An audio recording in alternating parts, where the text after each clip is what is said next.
Now what we're gonna do is we're gonna do a vacuum leak test. I don't think there's any vacuum leaks, but we're gonna do a vacuum leak test anyway. All right, which is a smoke test. Okay, the best way for you to find out if you got leakage in the intake manifold, anywhere, coming out of hoses, cracked hoses, the manifold gasket, intake manifold gasket, is to do a smoke test. And this is our smoke tester right here. We got this here. We got an air compressor hooked up to the battery with a hose going in, and we got a bottle that we're going to be using right here. This bottle, she just warmed up some of these coals. Show this, burn this again. She's warming up some coals right now. We're going to put these coals inside this bottle and show you how it's done. Okay, what she did now is she put the charcoal inside here. Okay, see the charcoal pieces? There's 3 pieces in there. All right, we used to use 1 and 2, but now we use 3 because it produces way more smoke. She's got the charcoal pieces in there, and she's putting these little tiny pieces of cut up cardboard in there. That's what produces the smoke. So after she puts that on, she's gonna put the lid on like that.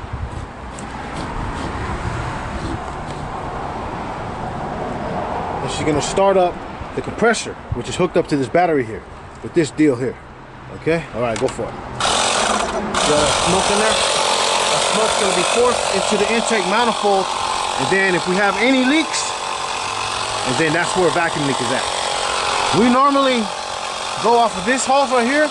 It goes directly into the intake manifold, but this connects to this aluminum bar or tube back there, which goes into the intake manifold, but we're just going directly this time.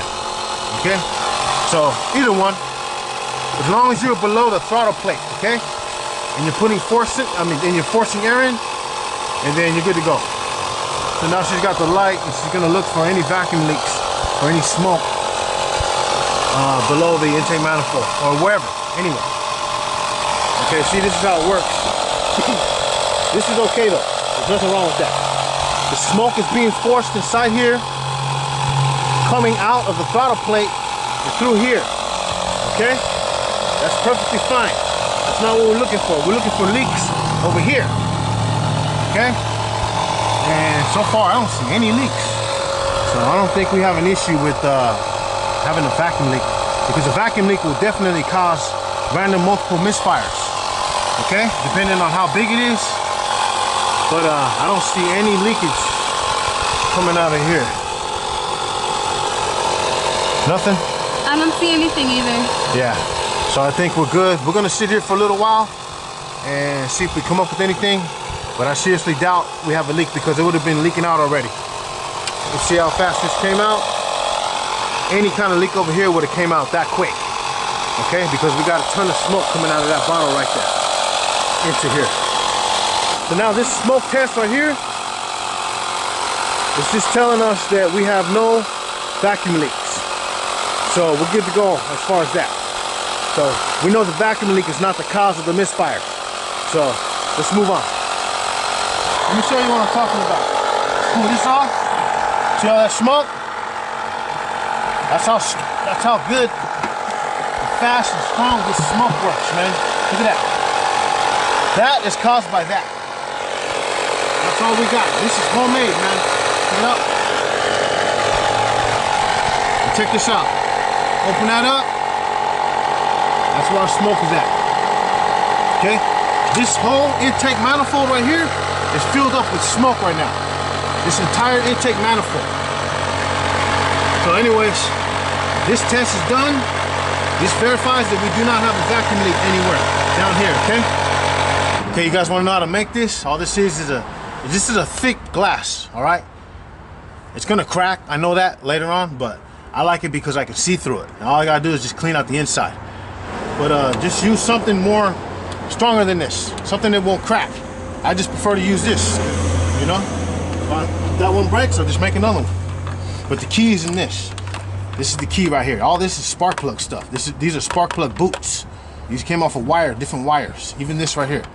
Okay, you see how it's constructed? We got this. I just drilled holes through that. I didn't even drill these holes. I just pierced them through with a flathead screwdriver.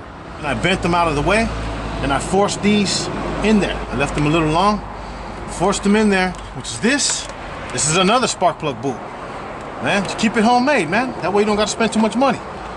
Spark plug boot, just chopped it up on the edges. And spark plug boot, spark plug boot. This side goes to the compressor right here, the air compressor. See, right there, that goes to that. Very effective, man. This is like 20 bucks, 17 bucks, something like that, I don't know.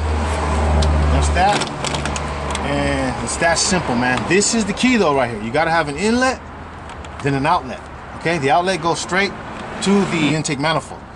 Use the biggest vacuum brake hose, okay, which is this. This comes from the vacuum brake booster.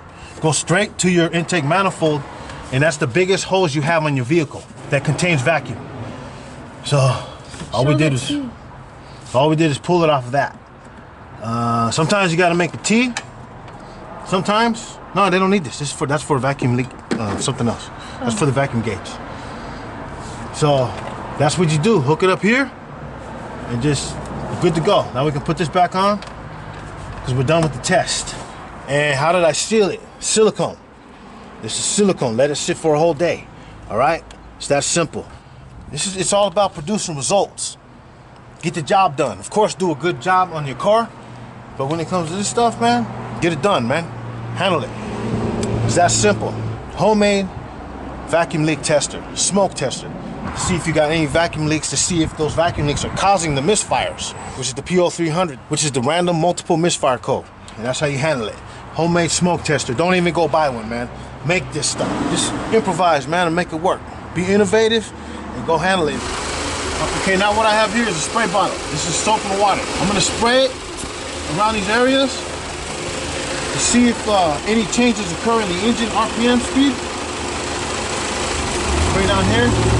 See if anything changes.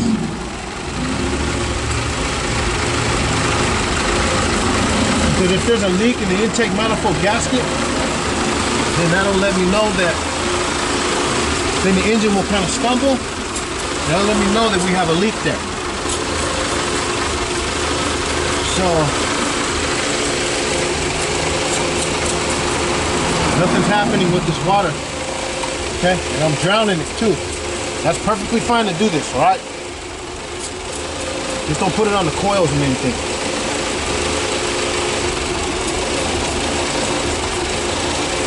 Okay? Nothing around there.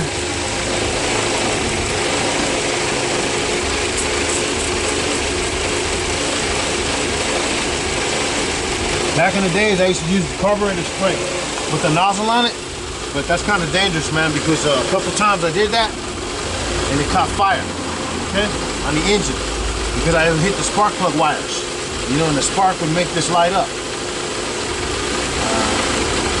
Let's see. I'll spray a little bit, all right?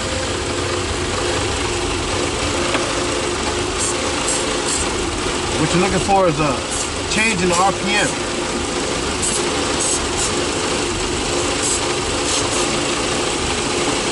Yeah, I really don't want to use this, but that's what you used to use back in the days. I used to use this a lot, but I don't use it no more. Okay, so let's move on. So, intake manifold gasket, so far, I don't detect any issues with that. And the engine is running very, very rough. So, next, let's check the timing. Instead of using the glass, if you want to make it real quick and easy, go pick up this can right here from Home Depot, okay? Go pick one of these up and just drill inside the top of the lid, okay? If you don't have a drill, just puncture a hole with a Phillips screwdriver. And then you squeeze the hoses in like that. For the inlet, use an inner tube valve here. All right? It's called a Schrader valve. That way you can screw the air compressor in that one. And then get the biggest hose you can that'll fit on the brake booster hose. Okay? We got a spark plug boot here on this one too. All right? This goes straight to the brake booster. Or whatever intake manifold vacuum hose that we can squeeze that on. This hose here is just for another small outlet that goes into the intake manifold. In case we can't find something that fits this we transfer over to the small size right here. Okay, so we got an inlet going in for the air compressor on this one. Then we got 2 outlets. We can use either one of these, but either one you use, make sure you clog up the other one. This is another one I've been working on. Okay, we got the inlet coming off the side. Okay, but this one is not going to last long because this is plastic here, and I just wanted to experiment with the foil. All right, I put the foil on the inside. That's where the charcoal goes. Then I got another one here. Okay, this is a small canister. All right, that I'm working on. We got a really small air compressor about that big. It was like $4 or $5. Okay, but I couldn't find it. Somewhere lost in the junk I got. So this is the next experiment here. All right, we already tested out the coals, but that's just your options right there, man. Be creative, be innovative, and don't be afraid to take risk. Definitely save money. Okay, save money. Don't go buy a smoke tester. Do this at home for very cheap. You can go to the junkyard and pick up this stuff here. All right, just use your old spark plug boots. And use the boots. That's it.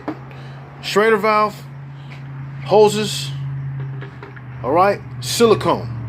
That's all you need. All right, with the charcoal, and that's a done deal. That's a wrap. Be creative, okay? Don't be afraid of this stuff, man. You know what we do around. I'm just showing you guys, think outside the box. Don't be mediocre with your thinking, okay? You can do this kind of stuff. It's not difficult, but take time to sit there to figure this stuff out, man. You know, I build all kinds of stuff, man, all the time. I modify stuff constantly, you know, from shoes to this thing here, to this thing. I built this, man, to make videos. You know what I mean? I added this on here. This wasn't with this, you know? But also have confidence. Do not be afraid to take risk. Because because the minute you start being afraid to take risk, that's it, man. You ain't gonna make it. You won't. Because the fear settles in and you're thinking too much. You start to overthink. And when you start to overthink, it paralyzes you. Then you will not be creative, man. It robs you of your creativity. But anyways, do it all in Jesus' name, man. Ask the Lord to give you vision, to give you ideas. You know what I mean? When you pray, ask the Lord, God, help me out. Help me with this stuff. Help me to fix these cars. Help me in school. Help me in school. Help me on my job. Anything. It ain't just for this. Ask God for anything. God is a God of provision, and He will provide. Do it all in Jesus' name. And remember this. Everything you do it all to the glory of God. Give God honor in all that you do, because He gave you the ability to do the things you do. Yes, God gave you the ability and the capacity to stretch the imagination and to do all the things that you do. Keep Jesus Christ first and stay smashing. In the name above all names, Jesus Christ. Amen. And that's all it is right there. Cardboard and charcoal. That's simple, man. Keep it old school.